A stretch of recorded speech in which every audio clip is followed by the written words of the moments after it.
Hello, everyone, and welcome back to the Breakthrough Blueprint, where we talk to entrepreneurs about how they became successful today. And I have with me my amazing friend Marco, and I'll hand it over to him to introduce himself. Wow, Mel, what a treat. We met in Mexico City a few weeks ago, and here we are now sharing some virtual time. Thank you for having me. I'm Marco de Molina, known for, as a filmmaker, but also now mezcal maker. My wife and I were the founders of One of Us Mezcal. Amazing. That is so awesome. And I guess going back to the beginning, how did you even get started in the entertainment industry? Oh, goodness, how long is this podcast? I guess, natural skills are developed, since you're a child. Hmm.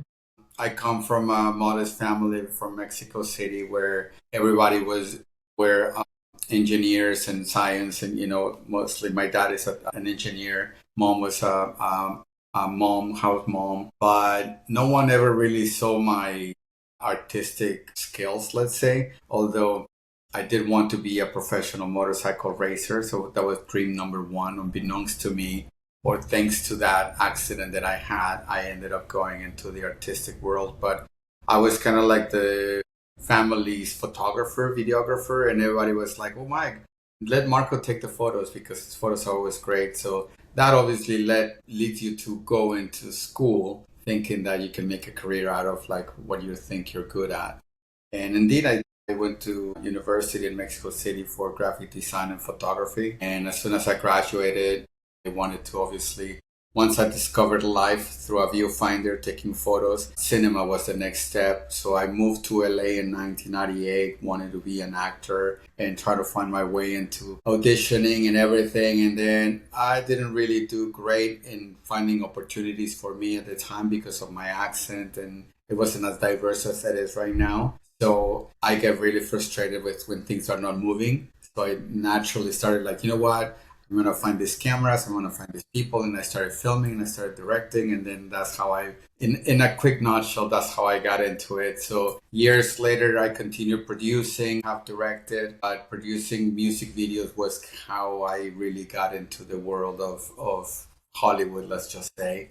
Music videos led us to, my music videos were always very, I don't like to use this word cinematic, but let me just throw it in here for lack of a better term. I wanted to create worlds that didn't exist rather than just have like your normal performance of a band playing and whatever. So just create stories or worlds. And I did that. I was very successful at that. That led to getting a Grammy nomination for Best Music Video category. And I think that was the time with my wife, Rosa. I had a different production company, but she rebranded it to Space Brain Entertainment, where I clearly am the space and she's the brain, that's Space Brain. So um, she had the idea already to like, okay, I think we have reached the pinnacle of the music video world. It's time to cross over to film and TV. And then we did. We crossed over. We worked on a really cool TV series called El Rey, the life of Vicente Fernandez for your Mexican fans or audience. And it was a great experience. So from there, we went into made another small film. And yeah, I mean, it's been great. But I think that at the time, Rosa saw that the world of entertainment was going to change into what it's morphing into right now. Hmm. It's a great opportunity for us to think something outside of the entertainment industry. And she's one day I came home, she sat me down and she's like, sit down, we need to talk. And when your wife tells you that two things are gonna happen, she's either gonna leave you or you're having a baby. So yeah, she's like, by the way, we're starting a mezcal brand. And it's a much longer story than that, but Hmm. in a nutshell, that's where I am, where we are, where I am because just you and me, but that's we are, where I am today. Now from filmmaker to mezcal maker. Amazing. That's so incredible. I mean, I grew up in LA, so I completely understand the entertainment industry and how it's changed now with, after the writer's strike and with Netflix and AI and all these different things that have like, kind of changed the way the industry is growing. I know unfortunately there aren't as many jobs. A lot of the filming has moved out to places that have better tax credits. So that's like very forward thinking. Like you did well. You did find a very smart wife. Yeah, we saw that change happening. I mean, amongst our peers and everything, and then I think we Rosa, like I said, as the brain of our operation, she really saw this coming, and especially because I have started working with AI in the visual world way much, a while ago before it is what it is now, and yeah, I think we like to say that while things are shuffling in the world of entertainment with such mezcal brand. That's incredible. So, how did you get started? Like, have you bootstrapped it? Well, one of us, mezcal. Yeah, after Rosa sat me down, I said, "Mezcal, how the hell do you start an alcohol brand, right?" Because yeah, we started this project in January 2023. That's when Rosa is like, "Okay, well, here's the best way to do this is like, here's your plane ticket, your backpack, and your sandwich." And she flew me to Oaxaca, Mexico, to figure the Ukrainian style, right? She's Ukrainian. Indeed, I flew to Mexico. I landed in one of our production designers here in LA. He's from that area, from Oaxaca. So I was like, "Hey, Jose, do you know anyone in your family that is like mezcal?" But it's kind of like asking anyone in LA, like it's like someone from another country. It's like, "Hey, do you know anyone in LA that is in the film industry?" I'm like, everyone is. It doesn't, it doesn't work like that. So, but indeed, I landed and I met with his dad, and his dad met me, and his dad, lovely gentleman, didn't even have a cell phone, and he met me with a crumpled piece of paper with three phone numbers, and it's like, all right, let's do this. So I rented a car and then got lost in the valleys and sierras of Oaxaca, and then just try to figure it out. And going from one mezcaleria to the next, until everything kind of tasted like a different variation of the same. So we finally arrived to a place where now is our own distillery. So our maestro mezcalero had just started a first batch of ever, although he comes from a lineage of mezcaleros. I think it was just like a match made in heaven, like the most beautiful serendipitous way. We met and we joined forces, and then it took us about 2 years to develop the brand, and we launched February last year. And then now we're just, one sip at a time, one bottle at a time, charming hearts and palates, and finding our own place. It's amazing. I'm grateful I got a chance to try your mezcal a couple of weeks ago. How does your mezcal, like, how is it made differently or taste differently from the other ones that you're talking about? I think how can I say, this is always an easy and difficult question to answer, because kind of like, why is your burger better than this burger? It's like meat, buns, tomato, whatever it is. But I feel like every chef has its own approach, and there are indeed burgers that just taste like your average, food chain or fast food, right? But then there's that one that you take a bite and you're like, what is this? And it comes down to the chef. So Jacinto, our maestro mezcalero, his approach, his method, and everybody will tell you the same. Every brand has its own story and its own special way of being. But I guess also as a filmmaker, it's like, why is this movie better than this? And why is this music video that, like, it's just how it is, and it's meant to be. So ours, yes, we're additive free. Yes, we're clean. Yes, we have all the things, but there's also the secret recipes, the secrets that our maestro mezcalero carries that other people don't do or do different, and things that we don't use or add, that when you try one of us mezcal, well, here we are, you got completely charmed, and you're like, what is this, right? And everybody at the party that we were, they keep telling me like, how can I get it? How it's like, okay, patience, it'll come. Start getting around in Mexico City pretty soon. But to answer your question, the juice itself is so special that we decided to how can I say this? When Rosa presented this to me, she said she identified that there's a gap in the world of agave spirits, where the popular brands we know now, that they're not like pure or additive free or clean products, and they're very like fancy bottles with not the best juice. And whereas brands that really care about craft and etc., they don't really appeal to the luxury consumer. So this is where our product comes in, and I'm not going to show the bottle here right now, but this is where this one of us is the answer for that gap. Where for folks that want to have an exquisite juice, but also in the aesthetics that you're like, wow, this is really cool. And then you feel great when you put it on the table, when you gift it to someone. It's not generic, but it's just design and style and everything. We have done it ourselves. So people ask us like, oh, who do you hire to design your bottle? I'm like, no, Rosa and I did it. I'm like, let's justify my fancy tuition in school that my parents they put it to work, right? I mean, hey, you're a graphic designer, might as well. Yeah, and actually, I remember that day when I was doing the school application. I went for graphic design, but I was this close to study industrial design because in my mind I wanted to be a professional motorcycle racer, and then that dream ended thanks to like a bad crash, and also you need a ton of money to get that dream happen. So that was an option for me. So in my mind, I wanted to design racing motorcycles, so in furniture. So, but I ended up going for graphic design instead of industrial design. Amazing. But we were able to design absolutely everything that you see now for one of us, from the bottle, from the branding and everything.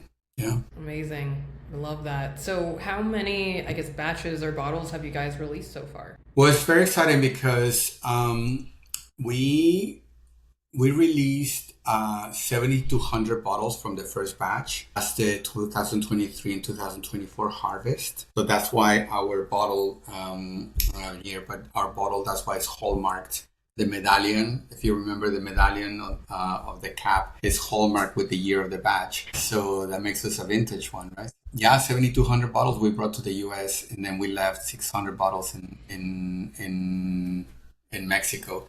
That we'll see where they go between Mexico and a couple other countries that we have in mind that we're thinking of already starting to play with. Yeah, 7,200 bottles, but 7,800 bottles total from the first edition. Yeah. Wow, that's amazing. So, what are your distribution channels then? Right now, we are only distributed in California. So our strategy right now is to conquer LA, then start spreading down to the counties, like Orange County and everything. Actually, it already started happening in Newport Beach. Yeah, the first ones are going to start popping up in Newport Beach and Costa Mesa. So cool neighborhoods. And then San Diego, and then either start getting to San Francisco and then jump to Miami. That's our next. Amazing. I love it. I mean, it's like I generally just caught myself right now saying, "Oh yeah, we're gonna do this," and then I remember like when we just went like what like I said when Rosa just told me this. Yeah. Down and I was like, mezcal, what? So, and I remember when I landed in Oaxaca that first day, for 2 days I was driving around and trying just every other average product. It's just everything just generally tasted like a variation of the same. And for our standards of quality of things, of how we do things in entertainment, that translated over to this. So I remember calling Rosa from the side of the road when I finally got some reception. I'm like, Rosa, what am I doing here? I mean, like this is I'm in rural Mexico, and everything is just average. And, and she said, I've been praying for you. Just surrender to the process, and it's gonna find us. It's gonna find us. Otherwise, just enjoy your country and enjoy sipping mezcal, good or bad. And I will see you on Sunday. So to share with you right now that we developed the brand 2 years, then we launched. We've been in a year that we've been out, and now these are the plans. It's just I'm having a moment with you right now. I just caught myself hearing myself saying this out loud, and it's very exciting. It's amazing. Honestly, like I talk to entrepreneurs who are across all industries and fields, and it takes a lot. Like a lot of people start something and they don't complete it because things happen. I'm sure there've been struggles, like every entrepreneur that I've talked to has gone through something, whether it's a betrayal, losing all their money, getting robbed, and they have to start over. But a lot of people choose not to start over, and we never hear about them. But the people that we hear about and people who have stories to tell are the ones who pushed through all the struggles and didn't give up. I feel like this is where every entrepreneur's voice, either we all chuckle or your voice starts choking because, yeah, we got scammed by a couple people. And it's very sad, that actually there's people out there that will take advantage of things of folks, that are starting something, but karma. So it takes care of things. So, but yeah, no, I mean, we have stories to like when of despair, of complete like biggest question mark, and then there's days that I wake up and I'm like, what do we do? Because indeed, it's a mini fortune that you go in with all this to and like we always say, you start thinking that you're gonna spend like $6, and then $50 later, you're like, wait, and we haven't even launched. Mm. you know, and you haven't even launched, and then you're like, what do we do? And what are we doing? But then there are days that you wake up and you're like, oh my God, this is the best idea we've ever had. And then so you go through literally every emotion there Totally. is on a weekly basis. We're very big in motorsports because we're developing a film in racing and in the motorsports world. And the one thing that Reza and I we have learned from racing is that you know Friday is practice and qualification, Saturday is the sprint race, Sunday is the big Grand Prix, right? So you can kill it on Friday practice and you're like, oh, the best timing ever, and then you can crash on qualification and then you can win the Grand Prix. So you have to celebrate every tiny win or every win because you don't know what's going to happen tomorrow. So and then tomorrow you may be like on your knees crying, or you can be like on your knees thinking whatever you pray to. So yeah, every emotion on a weekly basis. Definitely. I completely understand. Believe me, going through the valley of despair and questioning every decision you've ever made. And then, but then you have the wins, and then you believe in humanity again, and someone's kind to you, and there's a deal and a miracle happens. Like, believe me, I get it. Oh, it is so beautiful because actually the event that you and I met, it's the one of the organizers. We have developed such a close and beautiful uh, brotherhood of friendship that was the first time we met, even though we've been talking for 6 months. And then when just like, I'm like, dude, when I first see you, I'm gonna hug you and kiss you embarrassingly, right? So I didn't do, but almost did. But yeah, the people that you surround yourself Yeah. is super important, and I generally see so much value in things like what you're doing, creating a forum like this. Thank you so much. I want to say thank you, not just for having me, but for creating a space where it's almost I call these spaces kind of like the entrepreneur therapy. When you like sit on the couch and then you're like, yeah, these are the emotions because we're all like-minded folks that are going, and no one, not your parents, not unless your parents are entrepreneurs, but no one Mm. are your friends, family, my filmmaker friends. I mean, making movies is insane. It's insane to come up with an idea, make it happen, and Hmm. see it through and release it, and then. But there's a difference. I don't know. Like it's a huge difference. Being an entrepreneur. I mean, if you can if you can withstand 3 years of your life doing this, you can do anything. I get it. And you're right. Community, people to relate to, people to share resources. Because, like, that group of people that we met, everyone is amazing. Everyone wants to help and introduce you to people. And, Yeah. even if it takes time out of their day. And as you go through this path and walk this path, like, you meet those people who are going to be on your side and on your team and encouraging you. And that's one of the reasons why I wanted to start this. So I can highlight people, tell their stories, show that it's possible. It's not easy, but if you keep going and you don't give up, anything is really possible. Yeah. Yeah. Yeah. Yeah. 100%. I used to be like, I think in the early 2000s, I was very apprehensive of my network, that I wouldn't share my connections or anything like that. It's a completely mindset nowadays because, my network is your network. And then if you win, I win, it really works like that. Sometimes Hmm. here, sometimes you're here and everything. But generally, forums like this and events of entrepreneurs, we're a unique breed of folks. So I love them. Definitely, for sure. Yeah, I mean, I agree. It's just having an abundance mindset. And I think a lot of us went through that when we were younger, more naive, had been through things that made us closed off. But I I realize that me and the people I know who have just like generosity, like it just comes back to you. Like I don't have to worry about helping someone else because my life is awesome. Even though there are bad days and there are tough days, like I feel very blessed to have met you, to have such an amazing community everywhere I travel, and to be able to just like have supporters. Oh gosh, I know. And it never hurts to be like of all of those to have one that actually makes mezcal right. Exactly. I mean, well, I've got to have a good time.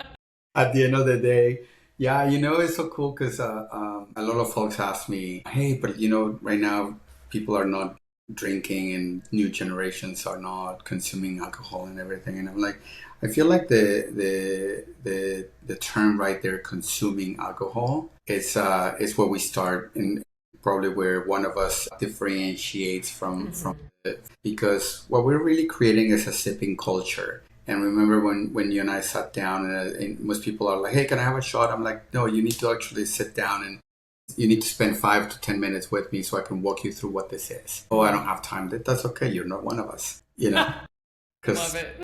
so, but yeah, like Rosa says, people are not drinking less; they're drinking better. And then when we say better, it's not just that we are a clean product with no additives and etc., but also better moments where you create human connection. And this is what we are creating, what is called quiet luxury. So it is those beautiful moments that you generally share about one another with no agendas or anything other than just really creating a human connection. We live in a world now that is like you're doom scrolling forever on just consuming noise, right? Yeah. So what we're doing with one of us, Mezcal, is we like to disconnect to connect. I love that. That is amazing, and it's super important. Like the world is still recovering from post-COVID times of being separated. People are craving in-person connection and community. That's why something that's important for me is not only building the personal brand, but doing more live events, meetups, networking, or whatever it is, because it's just the best source of any type of relationship and just like sharing moments with people. And that's one of the reasons why I love Mexican culture and spending time here is they have such a vibrant culture around food, art, music, architecture, and just the spirit of like sitting around a table and talking. It's simple, but it's just like the most recharging thing that you can do almost. I know, it's interesting because I grew up in Mexico City and I moved out. I moved to LA in '98, so it's been I spent here the second half of my life basically at this point. And now that I have been in, I remember Mexico City a certain way for me, where it was very cultural and all, but it was just, you will see the occasional foreign person in certain parts of the city, Polanco, Reforma, because it's like where the companies are or businesses are. But now that I have been there I started going back to Mexico City kind of like in the 2006, 17, 18, because I was going there to film commercials and everything. But I was now coming from here to shoot there, not as Mexican, but now as an American production, basically, as a U.S. production. So, but then I started noticing the shift in how cultural it's becoming, and now Rosa told me that Mexico City has been designated as like number 2 or 3 most cultural city worldwide after or Paris. And when I was there recently, it's incredible that you're sitting at this table and people are speaking French or Italian or English or mostly English and everywhere. And it's so cool. Now I'm just tempted to, start being by city, find ourselves a little residence to start living in Mexico City as well. Yeah, you should. I mean, that's what I'm doing here. Basically, it's one of the home bases along with Colombia. But yeah, it's just so many people have been coming here. I've had some, podcasts recently with bar owners here. In the last 15 years, that's when cocktail bars really exploded here. But now they have ranked some of the top bars in the whole world are in Mexico City. Oh, I know. So I mean, which is great for us too. So it's like Exactly. I know it's so funny because when I used to be like extremely social, and when I say social it's like living in LA, you grew up here, but remember those days that I was going out like 3 4 times a week, Yeah. and then life will start like around midnight. You go to some bar, club, whatever, and then just spend there. But then after that, whatever after party and whatever that after, and then either you bring a battalion of people to your house that you've never met, people that you've never met, or you end up in someone's house that you know. So, Mm-hmm. but I feel like that has also shifted. And then after the pandemic, now is Mm-hmm. hey, you want to go for a drink? Yeah, what time? Like, let's meet at 9 p.m. It's like 9 p.m. So late. 9 p.m. already, reading a book in bed. But Yeah. and it's crazy also that the nightlife has changed in a sense that you're the most difficult time to find a table at any swanky restaurant was Mm-hmm. your 7 p.m. 8 p.m. Slot, right? Mm-hmm. Now it's like 5:30 6 p.m. PM some kitchens are even closing. But I That's feel like crazy. also it makes it difficult to just go out because everybody was dancing and drinking and having fun, everything. Now everybody's just glued to their phone taking selfies. And that changes. So I feel like that's where also we come in and like the cool bars that are happening where people now would go in and engage again and talk. And that's what I experienced in Mexico City. So we're trying to create that also here with what Mm-hmm. we're doing because sipping mezcal at home at house parties is actually pretty cool too. Wow. I No love cell that. phones allowed. That's the best. I love it. I think that's great. I mean, bringing it back to the old times and like yeah, you're right. LA has changed.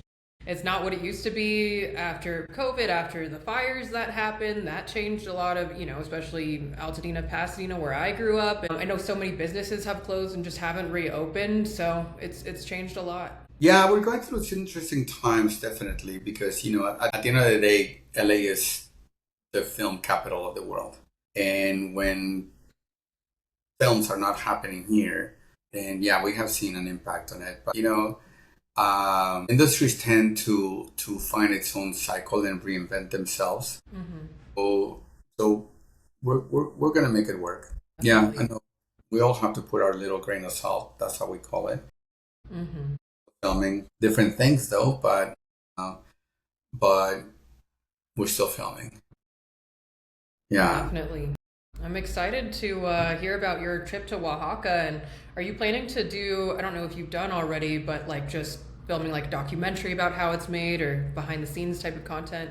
Yeah, we have definitely material, and we're being strategic on when and how to release it because if we just put it on social media, I mean it's just it's we may be kind of missing a great opportunity to to do something great with this.